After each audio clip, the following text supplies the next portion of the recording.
Oi pessoal, eu sou o João Ricardo Camilo, esse é mais um Bitar Podcast. E eu sou a Rubia. Episódio de hoje, para não perder tempo, Rubia, vamos começar com informação pro pessoal. É o seguinte, de acordo com a Associação Americana de Psicologia, 75% das decisões financeiras são influenciadas por fatores emocionais e psicológicos. Com esse dado importante, a gente já adianta o tema de hoje. A gente vai falar sobre justamente economia, a relação com o mercado de trabalho, as finanças pessoais, e para isso nós trouxemos dois especialistas e a gente já apresenta eles também. Temos aqui então o Benito Salomão, ele que é pesquisador, professor no Instituto de Economia e Relações Internacionais da Universidade Federal de Uberlândia, focado em macroeconomia. Ele é doutor em Economia Aplicada e mestre em Economia do Desenvolvimento pela UFO, tem estágio pós-doutoral na mesma instituição e foi Visiting Scholar na Vancouver School of Economics. Falei certo, Benito? Ele também é autor de 15 ensaios científicos, publicou livros sobre desenvolvimento econômico e política fiscal. Vencedor de 3 edições do Prêmio Brasil de Economia do Confecom, indicado ao Prêmio Economista do Ano em 2021. Membro internacional do Institute of Public Finance, contribui significativamente para debates públicos e acadêmicos e atuou como economista-chefe da Gladius Research. E é isso? Então eu falei certo? Seja muito bem-vindo, Benito. Bom dia a todos, sempre um prazer retornar aqui a esses estúdios. E agora faz parte do Bitar Podcast nessa mesa de hoje, junto com a gente também a Lívia Mello. Ela é cofundadora e planejadora financeira da empresa Economia com Objetivo, graduada em Economia e mestrado pela Universidade Federal de Uberlândia, é doutora pela Universidade de São Paulo, a USP, foi colega do Benito durante a graduação e agora também tem uma função nova, é mãe. Seja muito bem-vinda, viu, Lívia? Obrigada. Olha, a gente já adianta que quando a gente pensa nessa informação que a gente trouxe no comecinho do episódio de hoje, as decisões financeiras, elas estão ligadas a psicológico. Eu fui uma pessoa que muito tempo, principalmente durante minha vida universitária, que tinha medo de entrar no aplicativo do banco. E eu acho que vai ter gente que vai se reconhecer enquanto a gente estiver falando sobre isso no episódio de hoje. Olívia, bolso e mente parece que estão bem mais próximos do que a gente imagina, né? Isso é engraçado, porque a gente passa o tempo inteiro na economia estudando que as pessoas são racionais. E não é bem assim. Não é bem assim. As emoções influenciam bastante. E com tudo, assim, igual você comentou essa questão, eu tenho medo de abrir meu aplicativo. E isso, às vezes, assim, você sofre mais não encarando do que simplesmente olhando e falando, não, peraí, como que eu vou resolver isso agora? E quando você pensa assim, planejamento com o objetivo, qual que é o momento para começar? Tem um momento exato ou quanto antes melhor? Quanto antes melhor. Eu penso assim, eu comecei quando eu ganhei a primeira bolsa de iniciação científica na faculdade, R$400 era o valor da bolsa. E eu sempre, é isso também, na minha casa meu pai sempre ensinou aquela questão de poupar, você precisa poupar. Então, eu comecei com essa primeira bolsa. Eu falei, não posso gastar tudo, vou guardar. E eu também tinha um objetivo muito claro. Eu queria fazer um intercâmbio. E isso ajuda muita gente, porque guardar dinheiro por guardar, para que eu vou guardar? É muito melhor gastar, muito. Então, como eu sabia que eu queria isso, eu comecei a poupar. O objetivo é importante nesse sentido.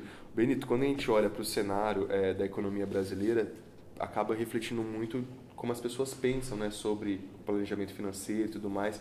Acho que existem muitas pessoas que não conseguem nem pensar nesse planejamento, né?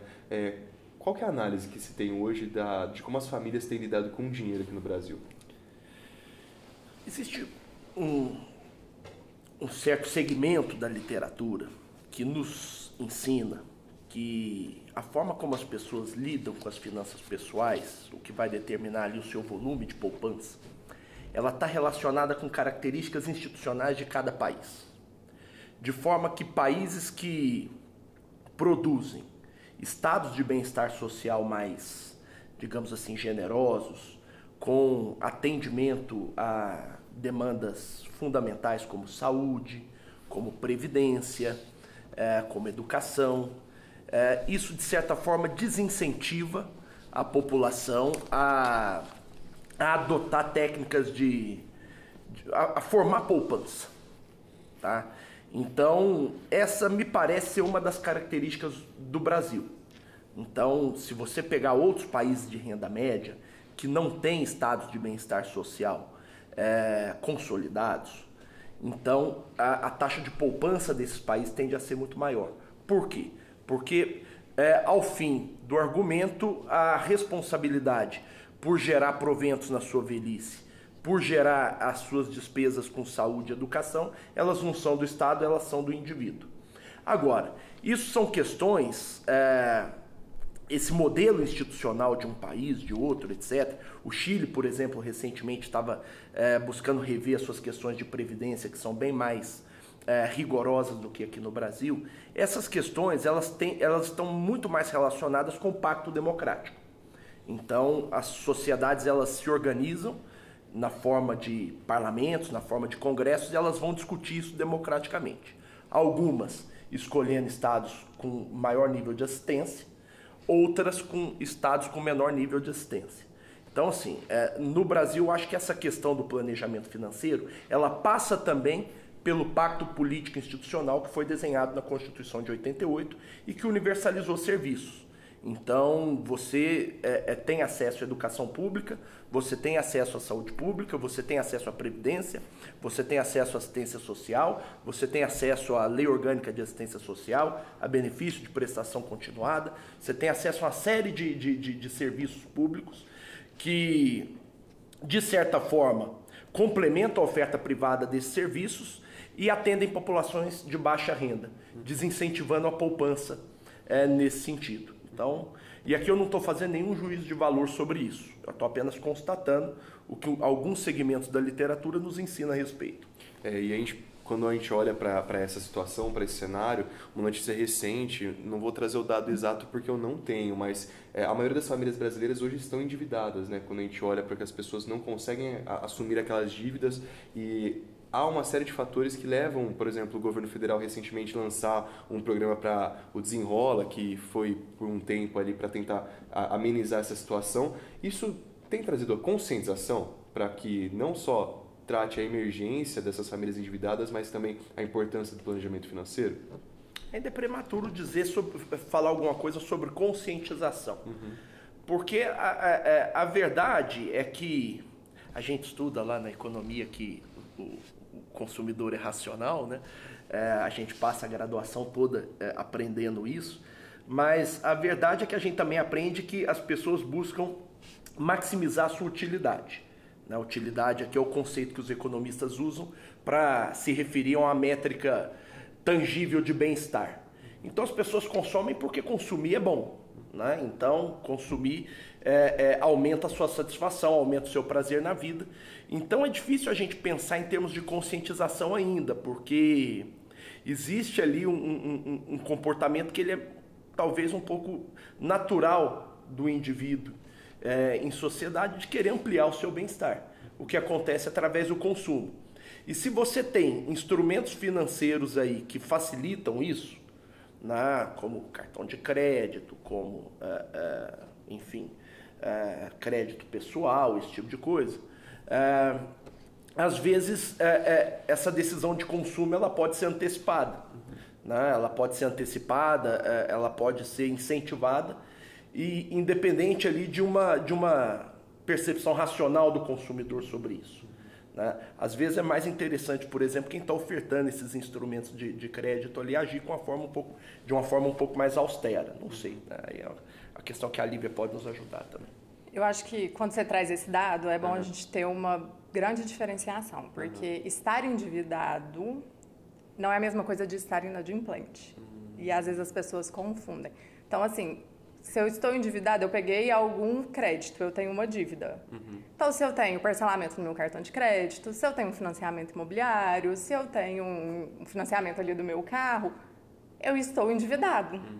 Mas pode ser que eu pague todos os meses ali certinho, então eu não estou inadimplente. Então, muitas vezes esse dado assusta Porque assim, gente, se a gente for conversar com qualquer pessoa, é provável que Tem uma parcela. Tem uma parcela. É o seu caso? Estou O endividada, meu, mas não estou inadimplente.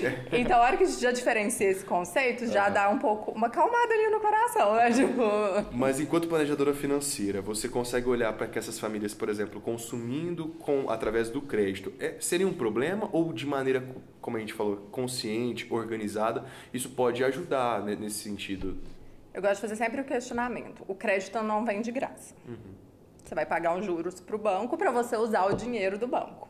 Aí, às vezes, o pessoal até fala, o banco é o vilão, cobra juros muito caros. Eu falei... Aí, uma vez eu brinquei até com uma cliente. Eu falei, mas ele não é obrigado a te emprestar. Ele está te fazendo um favor, se você for pensar por esse lado. Então, quando eu falo, eu estou disposto a pagar esses juros para antecipar esse consumo... Se você tiver, essa parcela cabe no meu bolso, eu tenho uma reserva para lidar com as emergências, isso não vai virar um problema, porque muitas vezes a gente antecipa o consumo. O carro, geralmente o pessoal já, ganhei primeiro dinheiro, não quero andar mais de ônibus, deixa eu comprar meu carro aqui. O carro pode estragar, você tem que pagar seguro, você tem que pagar IPVA, então vem um combo né? com aquela decisão. Você preparou para isso? Porque muitas vezes a pessoa fala assim, a parcela cabe no meu bolso. E aí, se você pensar desse jeito, pode virar um problema, sim. Agora, se realmente veio por meio de um planejamento, você tem consciência do que vai subir no seu custo mensal, você tem uma reserva para lidar com os imprevistos, pode ser utilizado. Que tem a ver com aquilo que você falou no começo, que é sobre ter um objetivo e galgar isso, né, nessa realização. E aí, Lívia, pensando, vocês já falaram que dentro do curso de economia tem a questão de que o consumo é racional, mas que o sentimental também está ali envolvido com essa temática, com essa demanda. As empresas, elas aplicam o princípio da economia comportamental para melhorar as suas vendas, os seus marketing, e como isso é construído? Bom, quer começar? Pode. A lógica empresarial ela é diferente da lógica do consumidor, né? Porque o consumidor, a decisão de consumo ou de poupança do consumidor é uma decisão focada no bem-estar, no seu bem-estar pessoal. Enquanto a decisão de investimento de uma firma ela é voltada para a acumulação de capital, né? Então, nesse aspecto, a obtenção de crédito ela aparece ali como um meio para se ampliar o estoque de capital. Então, acho que não são coisas comparáveis.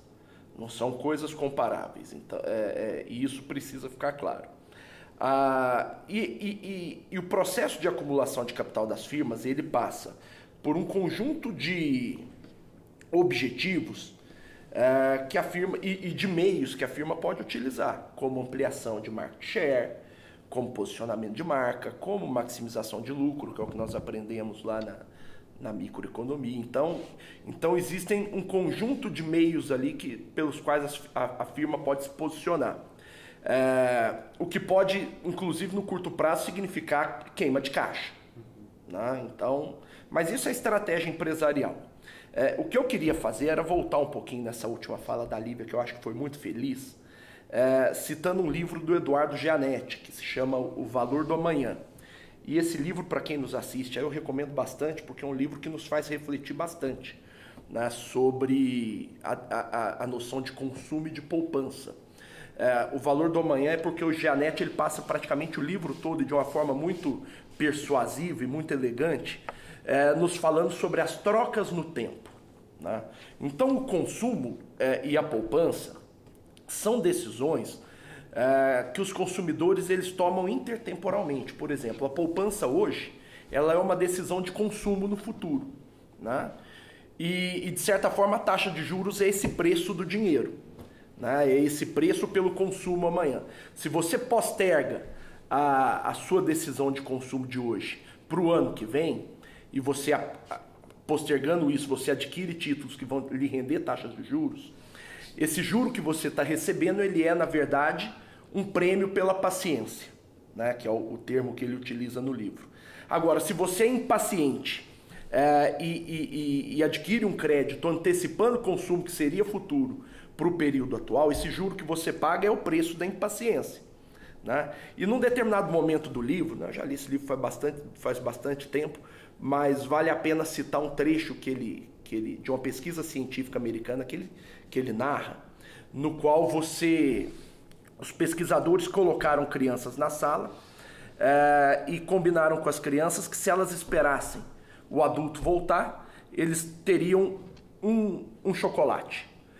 Aliás, eles teriam 2 chocolates. Mas se eles não esperassem os adultos voltarem, se eles chamassem antes pela campainha, eles teriam direito a 1 chocolate. Ou seja, a taxa de juros nesse caso é 100%. Né?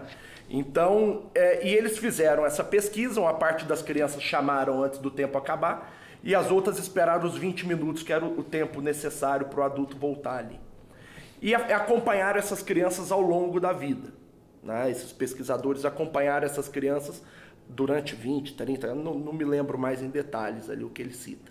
E eles notaram que, na média, aquelas crianças que tiveram a paciência de esperar o pesquisador voltar e receber os 100% de juros, né, os 2 chocolates, elas tiveram um desempenho ali em termos profissionais, em termos financeiros, melhor do que aquelas que chamaram, que foram impacientes e que chamaram o pesquisador voltar antes dos 20 minutos. Então, eu acho que esse exemplo ilustra bem um pouco, né? Agora, isso são características intrínsecas, eram crianças assim, de muito pouca idade e tal, então são características intrínsecas do ser humano. Uma pesquisa de 30 anos, esses pesquisadores merecem o prêmio pela paciência, né, para conseguir acompanhar tudo isso, mas traz resultados muito relevantes. E Lívia, pensando mais uma vez nesse planejamento com o objetivo, diante de um mercado competitivo que nos oferta tantos produtos, e a gente pensa muito na qualidade, no bem-estar, né, pensando nesses produtos, tem uma maneira de equilibrar para a gente conseguir atender essa demanda, talvez, pessoal, pelo bem-estar, ao mesmo tempo que o mercado está ofertando tanto e às vezes vai faltar dinheiro?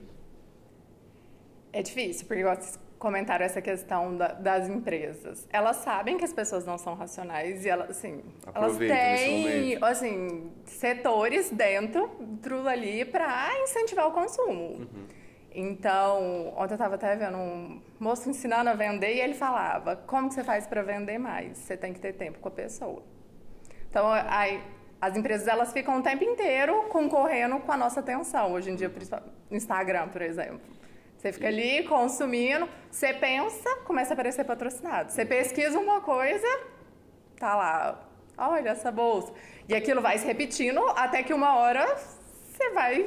Aplicativo de comida. Desculpa. Aplicativo de comida chegando lá, não é à toa não. Na hora do almoço, na hora que você chega em casa, 6 horas da tarde, aparece aquela mensagem tentadora, não tem jeito, às vezes tem gente que não resiste. Então, a melhor coisa que a gente pode fazer é entender, quais são os gatilhos que me afetam.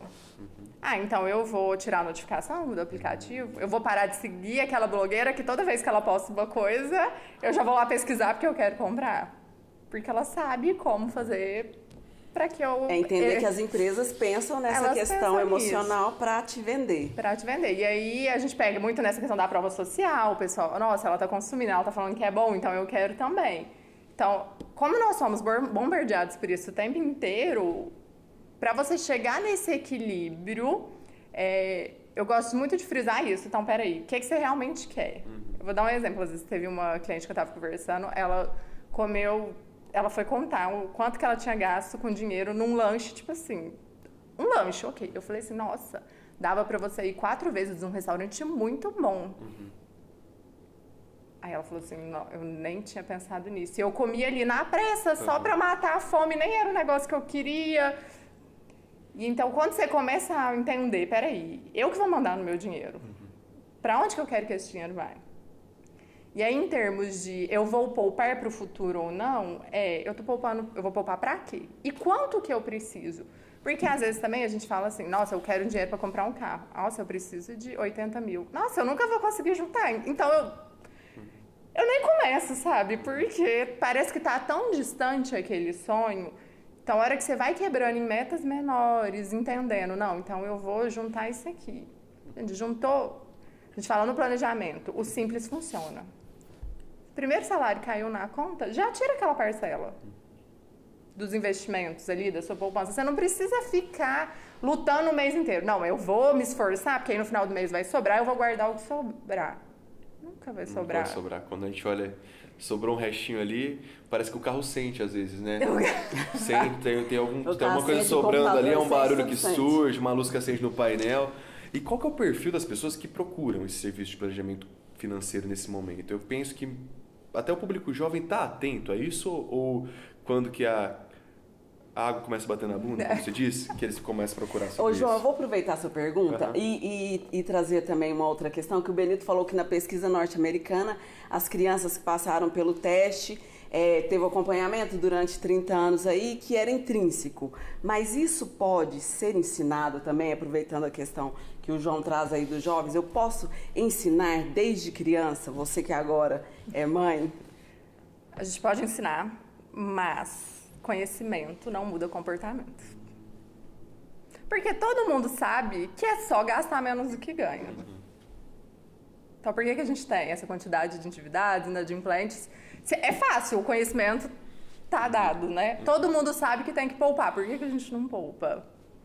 Então, acho que é mais difícil. Lógico, tem uma parte da população que realmente aí a gente está falando de política pública. A gente tem que também ser consciente nesse nível, sabe? A pessoa, às vezes, ganha um salário mínimo, provavelmente ela não vai conseguir poupar porque ela está pagando o básico para a vida dela. Então, nesses casos, na verdade, a preocupação deveria ser como que eu posso me profissionalizar para subir a minha renda.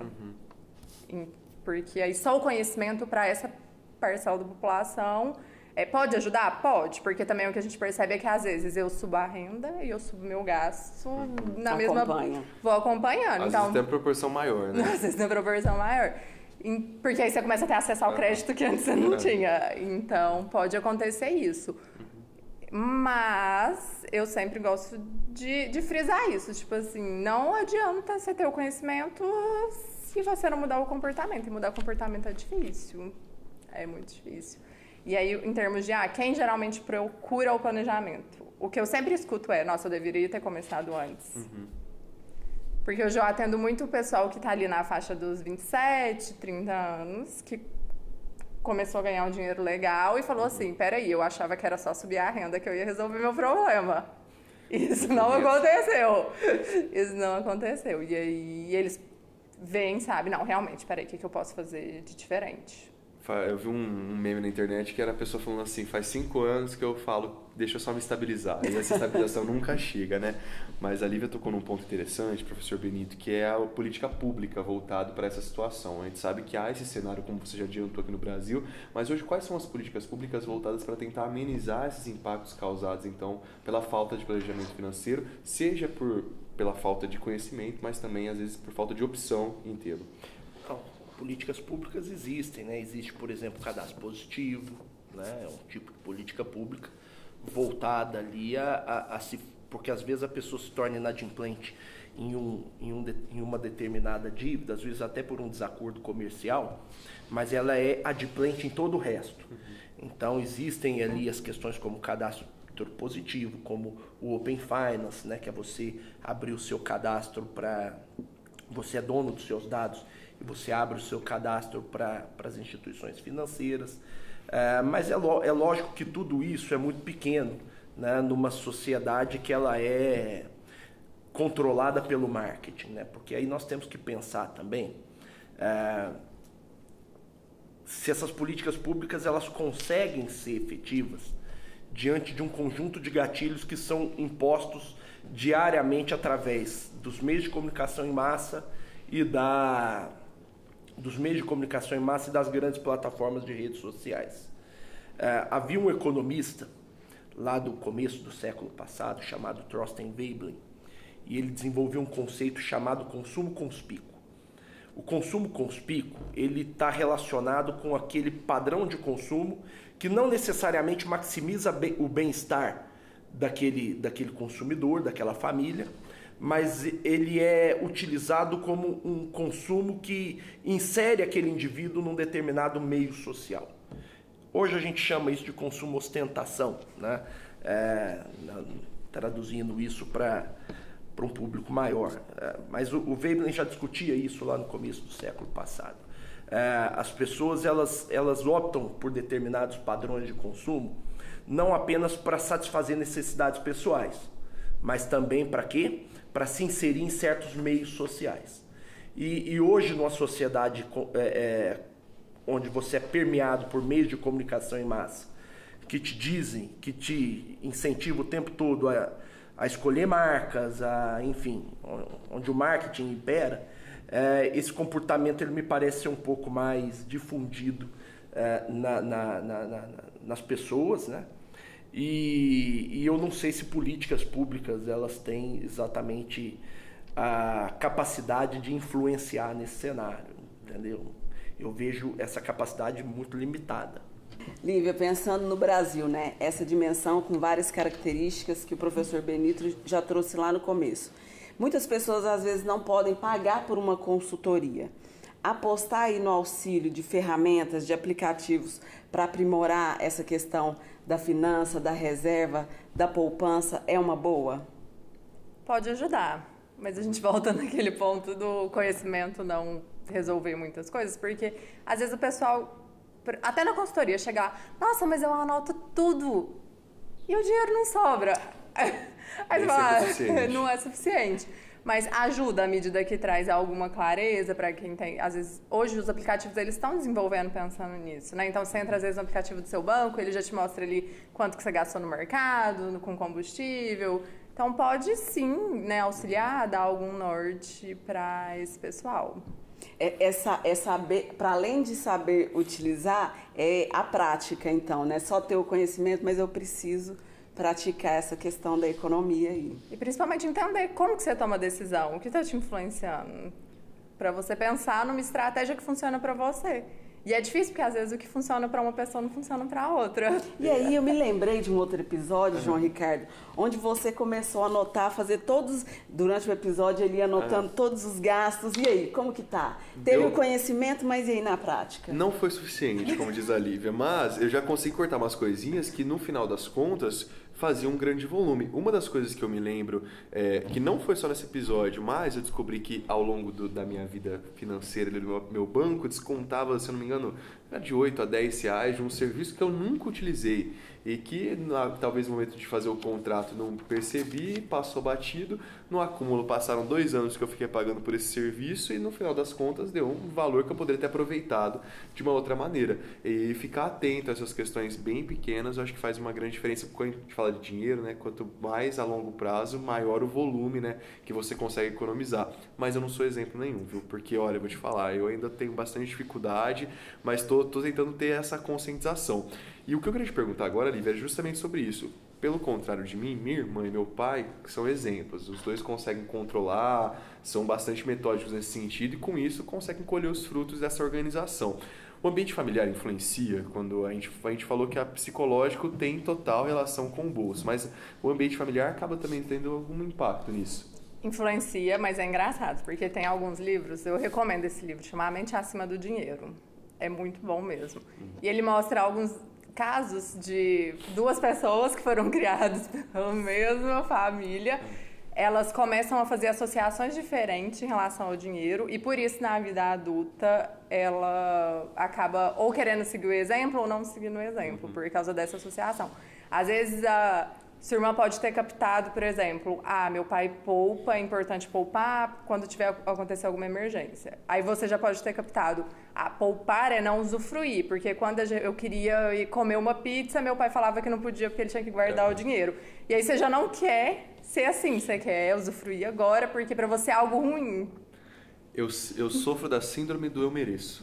Essa é boa. Eu chego lá, trabalhei hoje o dia inteiro, mereço esse lanche, mereço essa pizza.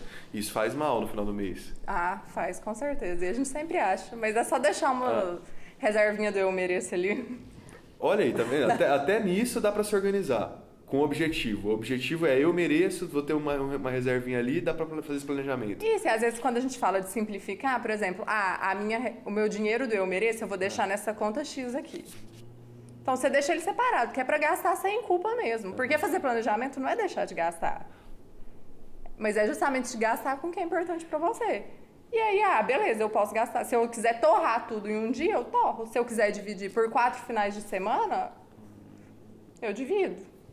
E aí você toma uma decisão mais consciente. Aí, ó, minha mãe, ela me ensinava com comida já o planejamento financeiro, porque ela é no mercado, nutricionista, né, nunca deixou a gente passar à vontade. Por exemplo, eu adorava bolacha recheada, só que ela comprava um pacote. Aí ela falava, se você quiser comer esse pacote na tarde de hoje, saiba que você tem esse pacote. Comeu tudo, acabou. E aí, com essa consciência, a gente ia lá de 2 em 2 e tinha pra semana inteira bolacha recheada. A gente pode usar essa referência também pro dinheiro. Pode, eu aconselho bastante. Quem tem dificuldade de pensar no mês, a começar a pensar por semana. Por semana. Ajuda muito. Até a compra do mercado, né? O pessoal costuma fazer semanalmente, aproveita melhor o que compra, né? E aí acaba economizando também. Eu gosto, lá em casa é essa estratégia que eu uso também.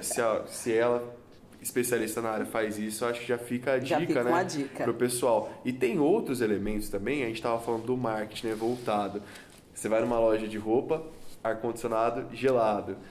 E no mercado com fome também não pode, né? Porque senão você sai levando tudo. Essas pequenas atitudes no final do mês fazem diferença. Faz.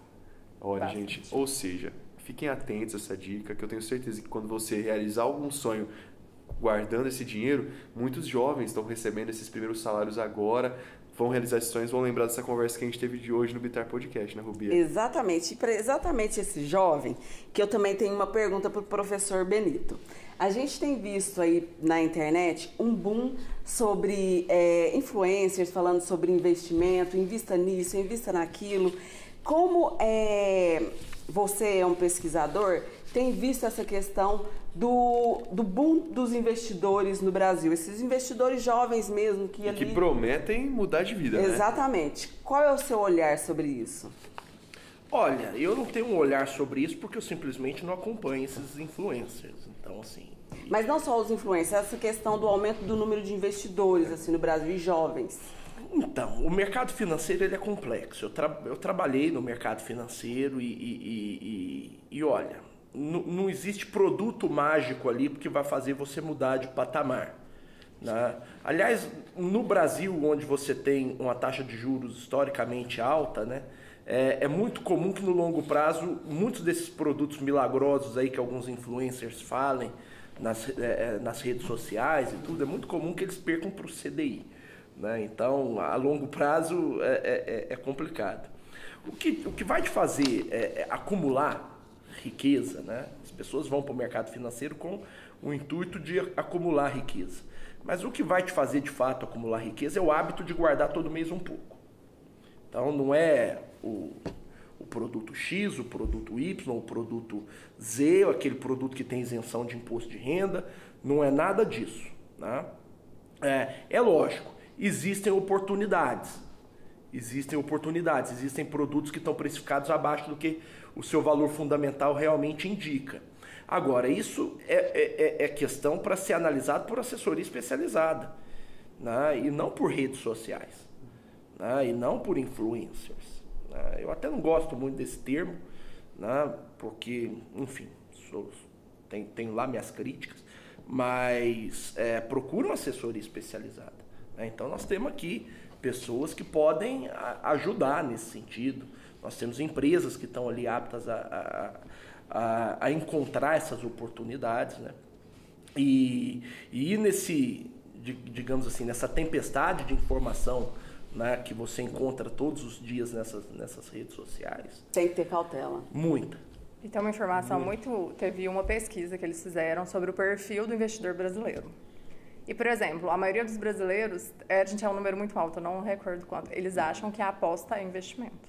Apostas. Apostas. E que também tem uma crescente aí agora. Uma crescente muito grande de apostas esportivas, assim, vários tipos de apostas em aplicativos. Então, se a pessoa acha que é um investimento, ela está disposta a colocar o dinheiro lá. E se a gente olhar, investimento, eu tenho uma expectativa de retorno futuro... se eu acertar o resultado ali do jogo, eu posso ganhar alguma coisa realmente. Mas é preocupante. E é preocupante principalmente ter, assim, pessoas perdendo muito dinheiro mesmo. Para alguém ganhar, muita gente precisa perder quando o assunto é aposta, né? E aí, nesse sentido, você pode ou dar a sorte de estar nesse grupo pequeno de quem ganha, ou, não sei se a palavra seria azar. A mesa nunca perde, tá? Então, assim, esse negócio de dar a sorte de você estar no grupo pequeno de quem ganha, assim, dificilmente, tá? Não conte com isso. Se for fazer, faz assim. Meu dinheiro do lazer aqui, eu vou brincar disso aqui. Não vem como o investimento. Faz como brincadeira, não faça como estratégia de, entendeu? Mudar de vida. Não é assim. E a Lívia já adiantou uma coisa interessante, que mudar de vida ou ganha na loteria ou se especializa, né? Ou se profissionaliza em diferentes sentidos, diferentes caminhos que o Brasil permite hoje para se profissionalizar ou seguir outras carreiras que permitam essa questão. Quando a gente fala de planejamento financeiro, também cabe esse tipo de conversa durante esse acompanhamento para conseguir mudar esse patamar, conseguir se organizar também, trilhar o caminho para que haja mais dinheiro entrando, para falar? Claro, eu penso muito igual. Dá um exemplo. Tinha uma cliente que ela queria abrir mão de um cargo que ela ia ter uma redução de 40% na renda. Então, o objetivo dela era, eu preciso aprender a viver com 40% a menos. Beleza. E aí, durante a consultoria, eu fui fazendo alguns questionamentos sobre o conhecimento que ela tinha. Eu falei, nossa, mas por que você não está vendendo essa consultoria para tal tipo de empresa? Não. É o que ela está fazendo hoje. Fez transição. Ela não fez a transição, ela gosta muito do outro emprego dela, mas ela tinha um conhecimento, mas ela não conseguia enxergar como monetizar aquilo. Uma renda complementar, então. Mas que assim, ela vai ganhar, vai ser mais do que o trabalho CLT. É possível, quando a gente começa a enxergar, às vezes a gente não está enxergando possibilidades com aquela especialização que a gente tem, porque a gente não sabe que existe. Eu não sabia que existia carreira de planejador financeiro quando eu fiz economia. Na própria faculdade. E às vezes esse caminho está bem próximo. Eu vejo gente que, por exemplo, se dedica muito na cozinha, gosta, já tem como hobby, começa a vender, por exemplo, brigadeiro e tem uma dedicação nesse sentido e hoje tá bem, né, através disso. Eu acho que é encontrar essas possibilidades, né? Sim. E nessa conversa é importante ter transparência também, né? Eu acho que é entre essas duas partes. Com certeza. E por isso que às vezes o plano a gente faz muitas vezes tipo um papo inicial. Pra pessoa me conhecer, eu conhecer a pessoa. Porque se não bater aquela identificação, sabe, não vai rolar igual na terapia. Você precisa ter confiança na pessoa pra poder abrir ali o jogo de verdade. E é difícil, porque falar sobre dinheiro é difícil pra muita gente. É um tabu, né? O salário ainda também é muito tabu. Tem como explicar esse tabu ainda que as pessoas têm com dinheiro, Benito? Olha, como eu disse no começo do podcast, a questão do consumo conspícuo, né? Essa questão da renda, ela é um instrumento de inserção social, né? Não só o consumo, mas a renda. Então muitas pessoas tratam como tabu porque tem ali um receio de não se ver aceitas em determinados grupos sociais, etc. Enfim, eu acho que isso acaba sendo um dos motivos de ser tratado como tabu. E aí, mais uma vez, a gente bate na tecla transparência e encontrar essas oportunidades, caminhos. Lívia, tem alguma maneira que as pessoas possam te acompanhar? Algum trabalho na rede social, que passa dica por lá, ou até mesmo entrar em contato com você? Tem um perfil no Instagram, @economia com objetivo. Tá um pouquinho parado, porque eu tô de licença, maternidade, mas em breve terão conteúdos diários, mas no feed ainda... É que o objetivo agora é cuidar do bebê de 2 meses, né, Lívia? Faz parte desse processo também. Teve planejamento. Dizem que autônomo não tira licença, né? Que não tira férias. Mas você se planejou. Mais um exemplo. Acho que vai ter muita gente que pode se identificar com esse processo, né? Tão importante que é a maternidade e esse planejamento financeiro que muitas pessoas fazem para conseguir passar por esse período com tranquilidade. Foi um prazer ter você aqui, tá bom? O pessoal já, mais uma vez, para a galera ficar por dentro ali. Pode ir naquela câmera ali, ó. @economia com objetivo. Aí, chique demais. Benito, muito obrigado também pela presença. Tem alguma maneira também do pessoal entrar em contato? As redes sociais, né? Particularmente o Twitter e o LinkedIn, Benito Salomão em ambas. Aí já fica por dentro também dessas contextualizações que você faz, que é tão importante para a gente entender qual que é o cenário. É legal misturar história com esse cenário atual para a gente conseguir entender e achar essa oportunidade, esse caminho, não, Rubia? Exatamente. Foi um ótimo episódio e que tá aí as dicas para quem... Cheio de dicas valiosas. Exatamente. Com livros interessantes também. É isso aí. E é isso. Ficamos por aqui. Esperamos vocês no próximo, viu? Fiquem convidados já desde então. Obrigada. Até a próxima. Até. Prazer retornar aqui aos estúdios. Obrigado. E a gente se encontra no próximo episódio com mais dinheiro na conta, viu?